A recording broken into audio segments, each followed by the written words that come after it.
देख सकते हैं यहाँ पूरा पहाड़ दरक रहा है और वहाँ पे देखिए कितनी गाड़ियों की लाइन लगी है। तो राधे राधे, स्वागत है आपका विमला भट्ट आंगनबाड़ी ब्लॉग में। सुबह के 10 बज चुके हैं और मैं कर रही हूँ अपने ब्लॉग की स्टार्टिंग 10 बजे से। तो आप लोगों को मैं बताने जा रही हूँ कि आज मौसम इतना खतरनाक हो रखा है रात से कि आपको क्या बताऊँ मैं। बहुत ज़्यादा हमें डर लग रहा है, फिसलन, पूरी फिसलन। और आंगनबाड़ी तो दूर, हम बाहर जाना भी यहाँ पे बहुत ज़्यादा कष्टमयी हो रखा है मैं। और सामने आप देख सकते हैं यहाँ पे जेसीबी लगी है। और आप लोगों को मैं बताती हूँ कि हमारा आज छुट्टी है और मैं एक आंगनबाड़ी कार्यकर्ती हूँ। आप लोगों को मैंने वीडियो में भी बताया है कि मैं एक आंगनबाड़ी कार्यकर्ती विमला केंद्र, मेरा मासवान सेक्टर, मेरा चौथा परियोजना मेरी थलीसैंण, जिला पौड़ी गढ़वाल, उत्तराखंड से आप लोगों को मैं बहुत सारी जानकारी देती हूँ। तो मैं बताने जा रही हूँ बहुत सारी आपत्तियाँ जो आंगनबाड़ी में लगी हैं। बहुत सारे लोग परेशान हो रखे हैं, बहुत सारे करें दीदी हमें इस नौकरी की ज़रूरत है। और वास्तव में जिनको होना चाहिए था उनका तो हो भी नहीं पा रहा है शायद, लेकिन किसी कारणवश मैंने कल सुना कि एक आंगनबाड़ी केंद्र या आंगनबाड़ी कार्यकर्ती के लिए 30 आवेदनकर्ताओं ने विज्ञप्ति फॉर्म भरा था। 30 आंगनबाड़ी के लिए, मतलब 30 लाभार्थियों ने।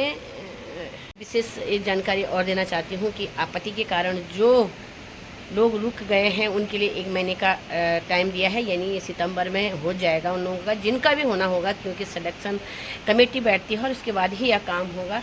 तो बहुत सारे लोगों की कमेंट आते हैं और बताते भी हैं और पूछते भी। एक बहन ने मुझे कल बताया कि एक पद के लिए, एक आंगनबाड़ी पद के लिए 30 जो लाभार्थी हैं, 30 जो फॉर्म भरता है, यानी जिन्होंने इस विज्ञप्ति के लिए फॉर्म भरा था 30 लोग। अब बताओ कितनी बेरोजगारी हो चुकी है। और मैं लगी हूँ मैं नौकरी छोड़ रही हूँ, लेकिन छोड़ने का कारण कुछ होता है। और प्रमोशन, क्योंकि हम 23 साल इस काम में हो गए हैं और हमारा मानदेय बिल्कुल नहीं बढ़ा है अभी तक, हल्का फुल्का।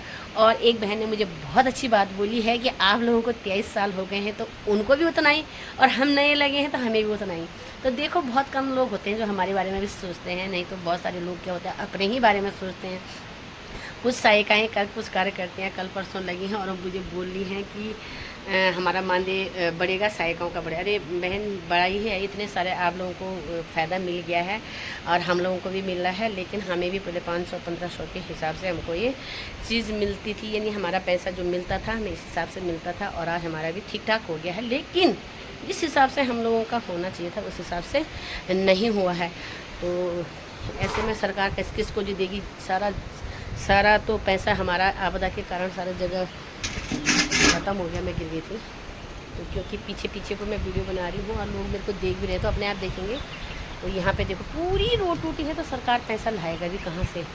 क्योंकि जितना पैसा है आपदा में भी चला गया है। तो थोड़ा हमें सरकार की भी सुननी चाहिए और अपनी भी सुननी चाहिए, अपना भी करना चाहिए। लेकिन मेरा ये मतलब ये है कि पदोन्नति में हम लोगों को फ़ायदा होना चाहिए, तभी हम इस चीज़ को आगे बढ़ा सकते हैं। और आप देख सकते हैं कितनी लाइन लगी है वहाँ पर, बाप रे, बहुत सारा परेशानी हो रही है लोगों को।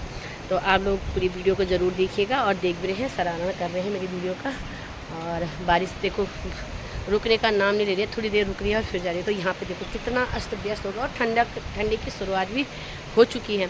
तो बहुत सारी आंगनबाड़ियाँ और सहायिकाएँ अपने काम करने लगे हैं, लेकिन बहुत सारी सहायिकाएँ परेशान हो रखी हैं। एक मेरे को अभी कर्णप्रयाग से एक सहायिका जो जिसका नियुक्ति होना था वो बहुत परेशान है। और वो बोल रही थी कि मुझे ये नौकरी चाहिए, मुझे इसकी ज़रूरत है। तो बहन, मैंने उनको सल्यूशन बता दिया है कि आपने ऐसा करना है और उसके बाद जो भी उसका निर्णय होगा तो वो तो समिति द्वारा होगा। और 3 लोगों का है, 3 वो पहले आपत्ति नहीं लगी होगी, क्योंकि 3 लोगों ने फॉर्म भरा तो उसमें से किसी ने आपत्ति लगाई होगी।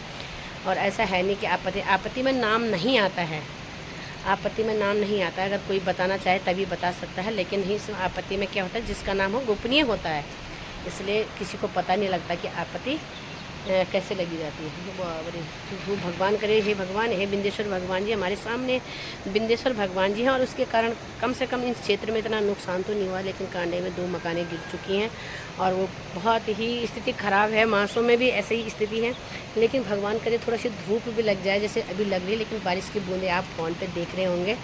तो मैं आप लोगों को बहुत सारी जानकारी देती रहती हूँ। प्लीज़ आप लोगों को मैं यही बताना चाहती हूँ कि मेरी वीडियो को ज़रूर देखा। और आप फेसबुक पेज मैं बनाने जा रही हूँ और इंस्टाग्राम पर भी आप लोग मुझे ज़रूर फॉलो करेगा। बहुत सारी चीज़ें आप लोगों को बतानी होती हैं, लेकिन समय के अनुसार मुझे उस चीज़ में घुसना पड़ेगा। और एक एक चीज़ मैं आप लोगों को बतानी चाहती हूँ कि आंगनवाड़ी से संबंधित वीडियो मत देखिएगा। गांव में शहर में कितनी परेशानी, हमारे केवाईसी में भी बहुत सारी बहनों को कितनी परेशानी हो रही है। मैं वज़न में भी, मैं आपको एक वीडियो वज़न के बारे में बताऊंगी कि वज़न कैसे लिया जाता है, जबकि मेरा खुद एक वज़न ख़राब हो गया था और मेरा कारण था कुछ कभी कभी दिमाग काम नहीं करता, इसलिए वो चीज़ हो जाती है, तो मिस्टेक हो जाती है। तो अगर हाइट बढ़ गई बच्चे की तो फिर मुश्किल हो जाता है उसको कवर करना। अगर वज़न बढ़ गया तो फिर मुश्किल हो जाता है उसको कवर करना। लेकिन विभाग द्वारा एक एडिट करने का है, शायद वो हो जाएगा, उसके बाद ही आगे का होगा। तो बहुत सारे लोगों को मैं ये जानकारी देती रहती हूँ। और अगर आप लोगों को और चीज़ की जानकारी चाहिए होगी, और बहुत सारे लोगों को बताना चाहती हूँ कि सहायिकाएँ भी बहुत अच्छा रोल करती हैं। आजकल की सहायिकाएँ बहुत पढ़ी लिखी हो गई हैं और बहुत ज़्यादा एक्टिव हैं। हमारे टाइम पे, मैं खुद अपनी बात कर रही हूँ, हम उतना जानकारी हमें नहीं थी, लेकिन जो सहायिकाएँ जो कार्य करती बीएड पीएचडी वाली लगी हैं, तो क्या उन पर दिमाग नहीं होगा? बहुत ही दिमाग होगा और वो बहुत अच्छा काम करेंगे, बहुत अच्छा पढ़ाई करेंगे।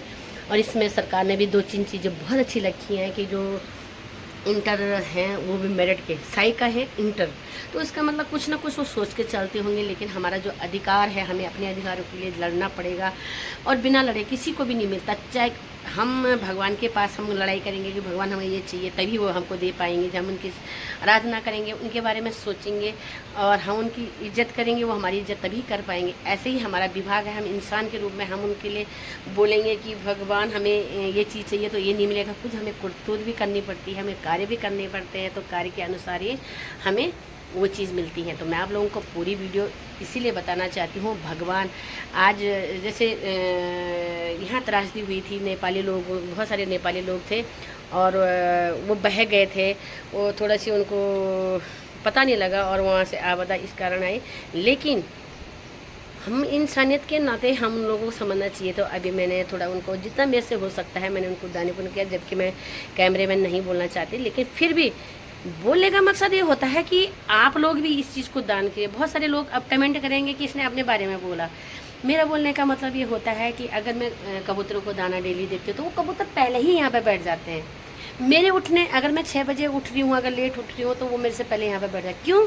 क्योंकि मैं उनको दाना देती हूँ। तो इसलिए आप लोग भी दिया करो। वीडियो का जो देखने का मतलब होता है अपने मतलब का नहीं होता, हर चीज़ उसमें गौर करनी पड़ती है। जानवर होते हैं, जानवरों से मुझे बहुत प्रेम है। जहाँ तक डॉग है, डॉग देखो आजकल बहुत सारे जगह पाबंद है, लेकिन जो हमारे यहाँ के हैं वो इतना भी नहीं है, क्योंकि होटलों में खाना मिल जाता है। लेकिन शहरों में तो बहुत स्थिति खराब है, लेकिन यहाँ बहुत अच्छी है।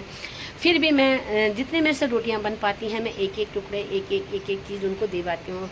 कोई यहाँ बैठे रहेगा, कोई गली में बैठे रहेगा, कोई कहीं बैठे रहेगा, लेकिन देना चाहिए उनको। अंदर तो हम इतनों को बुला नहीं सकते, लेकिन जितना हमसे हो सकता है हम उनको। गाय का प्रेम करिए, जानवरों का प्रेम करिए, हर चीज़। भगवान अगर तुम्हें नहीं देगा उससे मैं आपको गारंटी देती हूँ, क्योंकि हम अगर किसी जीव का, किसी इंसान का सम्मान करते हैं तो वो भी ज़रूर भगवान सुनता है, और आपकी भी सुनता है और हमारी भी सुनता है। मैंने इस चीज़ को आजमाया तो हमारा बरौनी फिर भौंकने लग गया है। तो अगर आप लोगों को मेरी वीडियो अच्छी लगती हो तो प्लीज़ लाइक कमेंट शेयर ज़रूर करना, और चैनल पर नए हो तो सब्सक्राइब करना बिल्कुल मत भूलिएगा। मिलती हूँ मैं आपको नेक्स्ट ब्लॉग में, और तब तक के बाय बाय। और देखो वहाँ पे रोड खुलने वाली है, और ये देखिए मौसम बिल्कुल अभी सुहाना हो रखा है जिसे बोलते हैं, क्योंकि बारिश टपक टपक के आ रही है। राधे राधे।